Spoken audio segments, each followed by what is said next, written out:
Hey guys, Marsengan here, bringing you another Dragon Ball Z Dokkan battle video. So today we are going to check out the 55% showcase for the new Dokkan Fest YAMCHA, see how good he is without any dupes. He does have an entrance animation. I haven't actually listened to the global one, so I'm going to turn the volume up here a little bit for the record. We do have him on the first turn. He gets his entrance animation as long as you have enough warriors raised on Earth or Earth-bred fires, which is the whole team, right? So let's go ahead and check this out.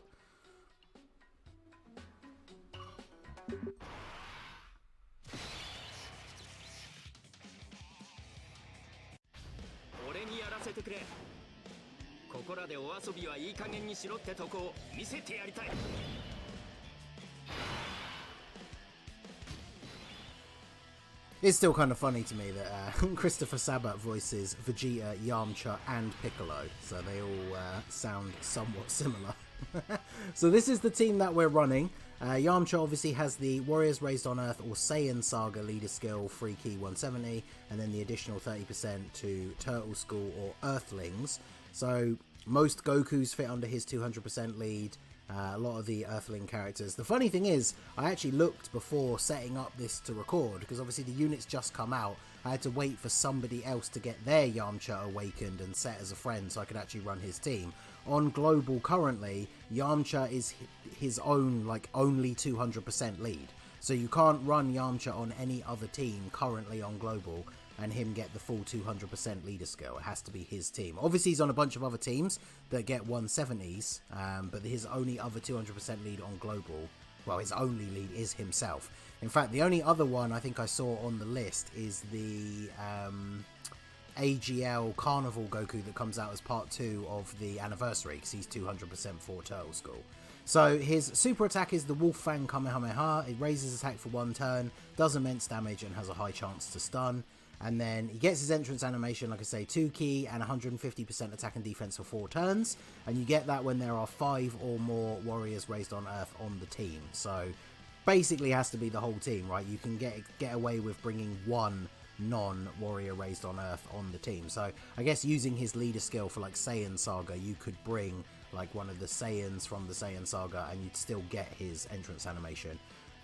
Then he gets 2 key, attack and defense 150, additional attack and defense 30% with each attack performed up to 150, medium chance to crit, so that's just straight up built in, 30% chance to crit, high chance to dodge, and then he launches an additional attack that has a high chance to become a super. He launches another additional attack that has a high chance to become a super within the same turn after evading. So if he dodges in slot 1, he then has the potential to do another additional attack.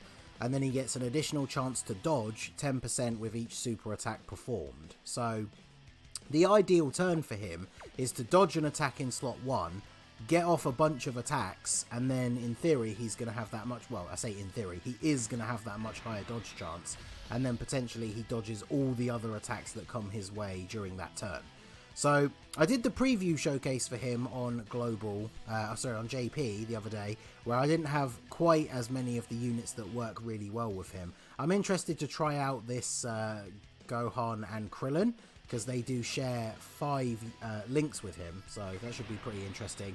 And then we have units like Piccolo that can provide some good support. Not enough key for him to super, which is unfortunate, but we'll do this. Warriors Raised on Earth is just a really, really good category, because it is everything that the Earthlings category should have been, right? Because it literally is characters that were, like, you know, I guess they're not all born on Earth, because the Gokus are on there, right? But characters like Gohan and Goten, for example, Piccolo, because they are all born on Earth, technically, the way we use the word in real life, like, they would be Earthlings because they were born on Earth, but obviously they're not on the Earthlings category in the game. They're on the categories for their own races, like Hybrid Saiyans, Piccolos on the Namekians, etc, etc. So this category has all of those units on it, and then it also includes characters like Goku, because whilst he wasn't born on Earth, he was raised on Earth. So this category is very, very good. That is the one thing, right? Like, Yamcha has a very, very good leader skill. Now, I did mention this on Twitter earlier today, but the Yamcha, whilst he is a very solid unit, I think he is very good, personally.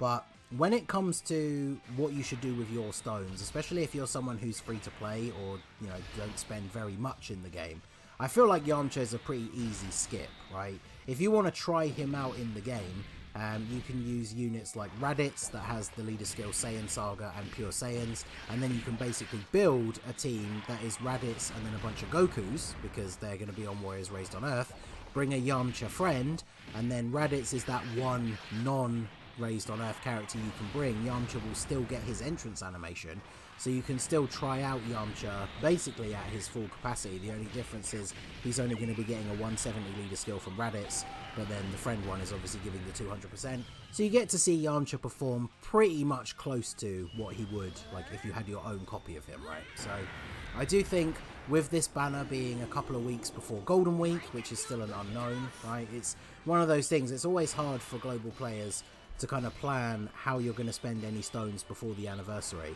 But then when it comes to characters that, or celebrations that are going to come up that we literally have no idea what they're going to be, it makes that decision making process even more difficult, because if you go crazy summoning for YAMCHA and then all of a sudden the Golden Week dual Dokkan Fest, they're like the two new best units in the game and you're tapped out for stones, then, you know, you're in a bit of a predicament. So I think with the quality of YAMCHA's banner overall, and the fact that, like I say, I don't think he's very much a unit that you need.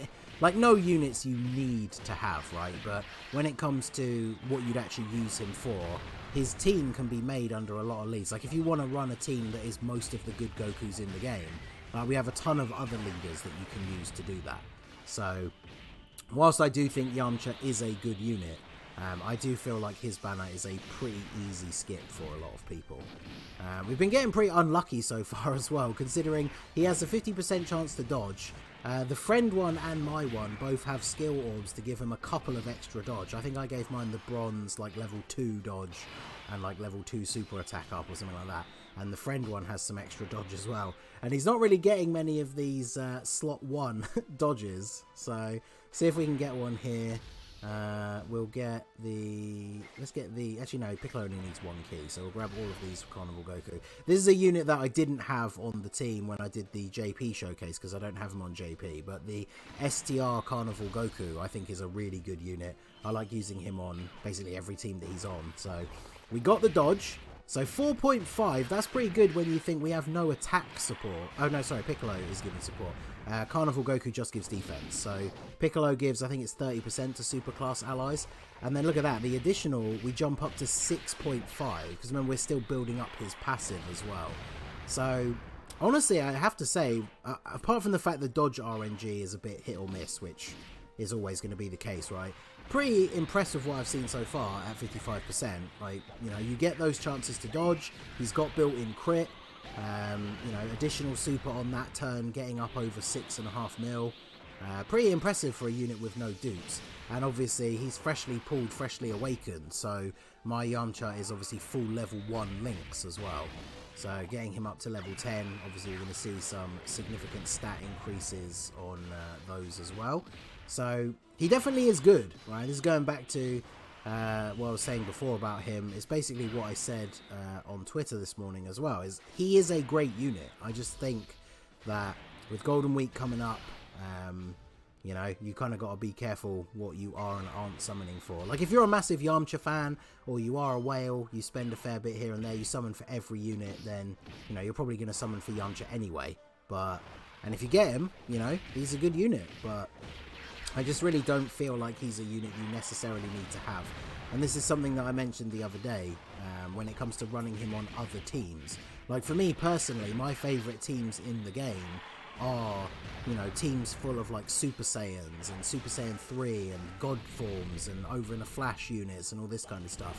So anytime a new Saiyan unit comes out, you can fit them into those kind of teams really easily. That's why I really wanted STR Carnival Goku, for example, because he's a really good support unit that can fit into these Saiyan heavy teams very, very easily. Whereas YAMCHA is kind of the opposite, right? He's a very good unit and he has a lot of things in his kit that will allow him to be self-sufficient on those teams, surrounded by characters that he doesn't really link super well with. But obviously that's not the best way to build the teams, right, with these units that are just kind of on their own a little bit. So let me double check. What does his active skill do? He doesn't get any like buffs or anything, does he? So you have to evade 4 or more times, or when you have a full Earthbred Fighters rotation, which is obviously very easy to do with his team. Does ultimate damage, and then within the turn activated, all attacks are guaranteed to hit. So there aren't many events now where the enemies can dodge, but let's go ahead and use it here. We'll fire off the Spirit Ball.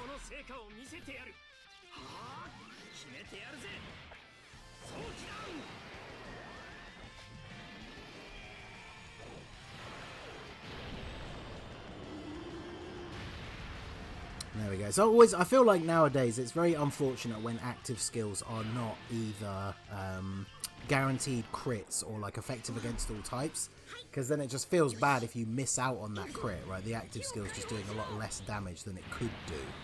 So, because yeah, attacks guaranteed to hit isn't exactly the best super attack effect that we could get, is it really? So let's do this. We use the active skill for Gohan and Krillin, so they're at full 24 key. So we'll do this, and then we'll grab all of these for Carnival Goku at the end. So, I mean, it's a pretty interesting team. No dodge from Yamcha again, unfortunately.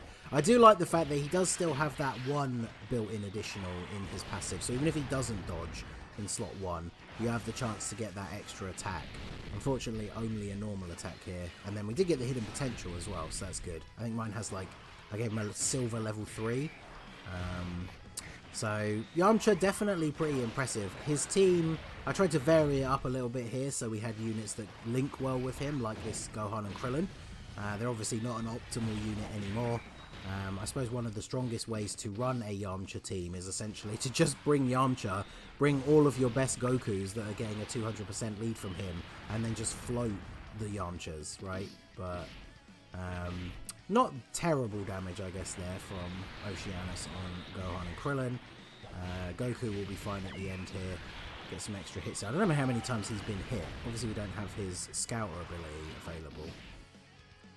Oh, yes, he still hasn't even been hit 5 times. But alright, so let's go ahead here. I do like this rotation of the Yamcha and Gohan, because they share 4 links. Obviously, Gohan is only getting the 170 leader skill from Yamcha, but he is able to perform pretty well. He obviously really benefits from having a link partner that has shocking speed, right? So you can get that key that he needs. I should have bought a healing item, really, but yeah, we should be fine here.